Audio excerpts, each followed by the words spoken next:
তো দেখেন আপনাদেরকে দেখাচ্ছি যে রোগটা কীভাবে হয়। এই যে দেখেন, ক্যামেরাটা কাছে নিয়ে আসো, দেখতে পাচ্ছেন এই যে প্রথমে একটু মরিচা মতো ধরে আছে, দেখতে পাচ্ছেন এই যে, তারপর কিন্তু এই রোগটা আকার বৃদ্ধি হয়ে ঠিক এই যে এমন হয়েছে, দেখতে পাচ্ছেন এই যে।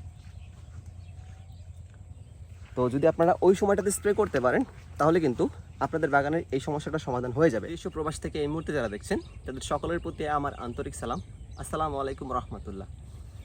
আশা করছি সকলে ভালো আছেন, আমিও আলহামদুলিল্লাহ আল্লাহর রহমতে অনেক ভালো আছি। অনেক দিন পর ভিডিও করতে আসা, আসলে অনেকেই ফোন দিচ্ছেন, টেক্সট করছেন একটা বিষয় জানার জন্য। যেহেতু মাঝে কয়েকদিন ইন্টারনেট ছিল না, এখন একটু সমস্যা রয়েছে, সেজন্য অনেকে ভিডিও দেখতে পারেনি বা আমার সাথে যোগাযোগ করতে পারেনি। তো যখন নেটটা একটু ঠিক হয় তারপরে সবাই আমাকে ফোন দিচ্ছেন একটা বিষয় জানার জন্য। সেটা হচ্ছে আমাদের বাগানের ফলের মধ্যে যে একটা স্পট দেখা যায় বা মরিচা ধরনের একটা রোগ দেখা যায়, এটা কেন হচ্ছে এবং এটা থেকে পরিত্রাণ পাওয়ার উপায় কী। আজকে আমরা চেষ্টা করব সেই সব বিষয় সম্পর্কে আলোচনা করার জন্য। আশা করি সকলে ধৈর্য সহকারে ভিডিওটি দেখবেন। আর যারা আমার চ্যানেলে নতুন আছেন, আমার চ্যানেলটিকে এখন সাবস্ক্রাইব করেননি, তারা অবশ্যই সাবস্ক্রাইব করে আমার সাথে থাকবেন। ড্রাগন রিলেটেড সব ধরনের ভিডিও কিন্তু আমি আপলোড দিয়ে থাকি। আরেকটা ইনফরমেশন দিতে চাচ্ছি, আমার লোক বর্তমান অবস্থান করছে টাঙ্গাইলে। টাঙ্গাইলে আশপাশ থেকে কেউ যদি বৈদ্যুতিক তার দ্বারা বান পদ্ধতি করতে চান, কারো তারের প্রয়োজন হোক বা পিলারের প্রয়োজন হোক, স্ক্রিনে নাম্বার দেওয়া আছে, যোগাযোগ করতে পারেন। আর আরেকটা সতর্কবার্তা সকলকে দিতে চাচ্ছি, বিষয়টা হচ্ছে যারা নতুন উদ্যোক্তা আছেন বা ড্রাগন নিয়ে ভাবছেন যে ড্রাগন চাষ করবেন কিনা, আমার মতে আপনারা এখন স্থির থেকে ড্রাগন চাষ করার আশা বা পরিকল্পনাটা বাদ দিয়ে এক সাইডে রেখে দেন। কারণ হচ্ছে ড্রাগনটা যে বছর কী হবে সেটা কিন্তু বলা যাচ্ছে না। ভালো কিছু আশা করা যেহেতু, যদি সব কিছু ন্যাচারালি সম্ভব হতো, যেহেতু এখন বাজারে বাংলাদেশের পতাকা দেখা যাচ্ছে আর বাংলাদেশের পতাকা হচ্ছে লাল সবুজ, এই জন্য বোঝানোর স্বার্থে আমি সরাসরি বলতে পারছি না, সেজন্য বলছি। আর এভাবে যদি চলতে থাকে তাহলে কিন্তু বাজারটা একসময় ধস চলে আসবে। আর গত বছরে আমরা একটা ধাক্কা খেয়েছি, অনেক বড়সড় ধাক্কা খেয়েছি।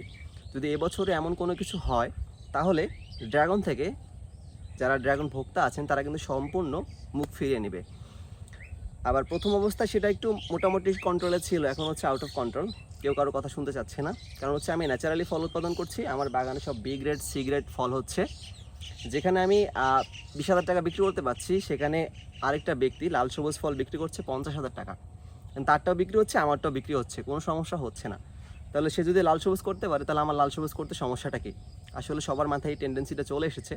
এই জন্য আমার মনে হয় ড্রাগনটা খুব বেশি দিন আর স্থায়ী হবে না বা টেকসই হবে না, বা এটা সম্ভাবনার যে একটা ফসল সেটা মনে হয় থাকবে না। তো যাই হোক, যাদের চাষ রয়েছে তারা তো চাইলে এখান থেকে বেরোয় আসতে পারছেন না, যেহেতু তাদের একটু সমস্যা হচ্ছে। তো সেই সব বিষয় নিয়ে আজকে আলোচনা করার চেষ্টা করব। তো চলুন আমি তাদেরকে একটা ফল দেখাই। দেখতে পাচ্ছেন এই যে ফলটার দিকে লক্ষ্য করেন, মনে হচ্ছে ফলটার মধ্যে মরিচা চলে এসছে। আসলে এটা প্রথমে ডোগার মধ্যে দেখা যায়, ডোগার মধ্যে খুব স্বল্প মাত্রা দেখা যায়, সেটা ডোগার মধ্যে ততটা ইফেক্ট পড়ে না। কিন্তু কাছে যে ফলটা আছে সেই ফলের মধ্যে কিন্তু ব্যাপক আকারে ইফেক্ট ফেলে, সেজন্য কিন্তু অনেক সমস্যার সম্মুখীন হতে হয়। ধরেন আমার এই ফলটা যদি আরেকটু বড় হয়, কথার কথা ধরে নিলাম ফলটার ওয়েট হচ্ছে 500 গ্রাম। এখন সাধারণভাবে আমাদের এখানে 200 গ্রামের উপরে ফল হচ্ছে এ গ্রেড, তাহলে 500 গ্রাম হচ্ছে ভিআইপি বা এ প্লাস গ্রেডের ফল হতে পারে বা হয় বা এই হিসেবে গণ্য হয়। যদি এই ফলটা এমন স্পট থাকে তাহলে কিন্তু এটা বি গ্রেড হিসেবেও নিবে না।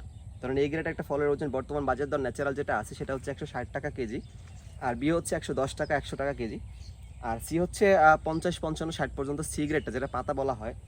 এই ফলটা কিন্তু এই গ্রেডে ফল নেবে না। তাহলে আপনি এত কষ্ট করে ফল বড় করছেন, সেটার প্রতি পরিচর্যা করছেন, কিন্তু আপনার ফলটার আপনি ন্যায্য মূল্য পাচ্ছেন না। তো সেক্ষেত্রে তো অবশ্যই সমস্যার সম্মুখীন হতে হবে। তো সেই জন্য কিছু পরিচর্যা আছে। আমি আপনাদেরকে যে ওষুধগুলোর কথা বলবো, আপনারা আপনাদের সম্পূর্ণ বাগানে ফল সহ স্প্রে করবেন। 5 থেকে 7 দিন পর পর অন্তত অনলি 2 বার স্প্রে করবেন। এটা হচ্ছে নাফকো কোম্পানির ইমিনেন্ট প্রো। আমি আবার বলছি, নাফকো কোম্পানির ইমিনেন্ট প্রো 18 অথবা 16 লিটার ব্যারেলের জন্য 25 গ্রাম বা 25 মিলি আপনারা ব্যবহার করতে পারেন। আর যেহেতু এখন বর্ষার সময়, আমরা যখন বাগানে স্প্রে করি তখন কিন্তু একটু পরে বৃষ্টি হলে সেটা কিন্তু ধুয়ে চলে যায়।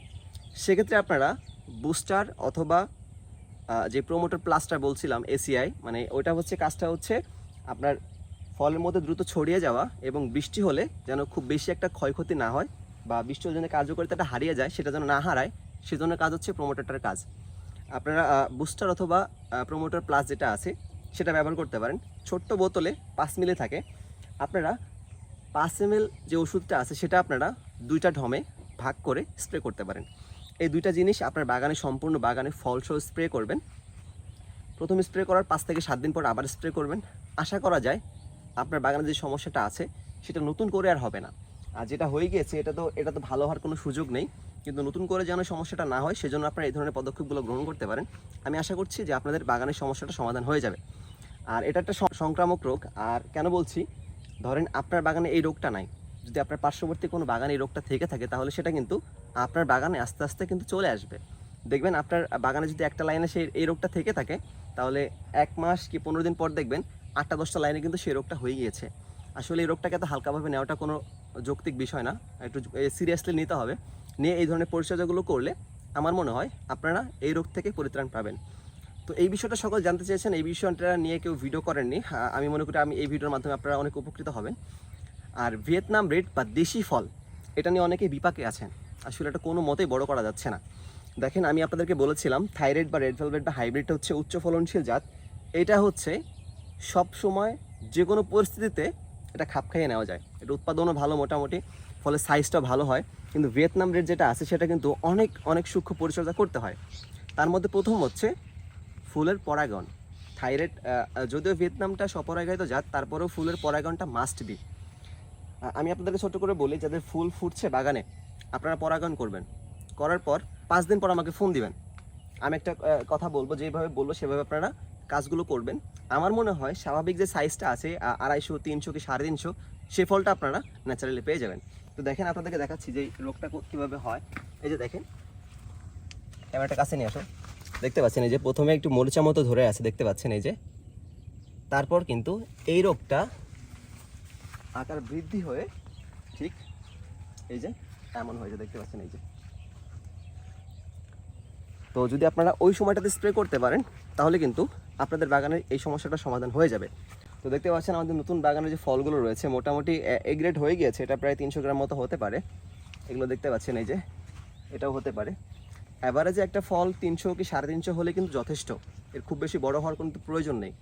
তো এভাবেই আমরা চেষ্টা করব অন্যদিকে অগ্রসর না হয়ে আমাদের বাজারটা কীভাবে টিকিয়ে রাখা যায় সেদিকে অগ্রসর হওয়ার জন্য। তো সকলে সুস্বাস্থ্য এবং দীর্ঘায়ু কামনা করে আজকের মতো এখানে বিদায় নিচ্ছি। সকলে ভালো থাকবেন, সুস্থ থাকবেন, ড্রাগন ভিলেজের সাথে থাকবেন। আল্লাহ হাফেজ।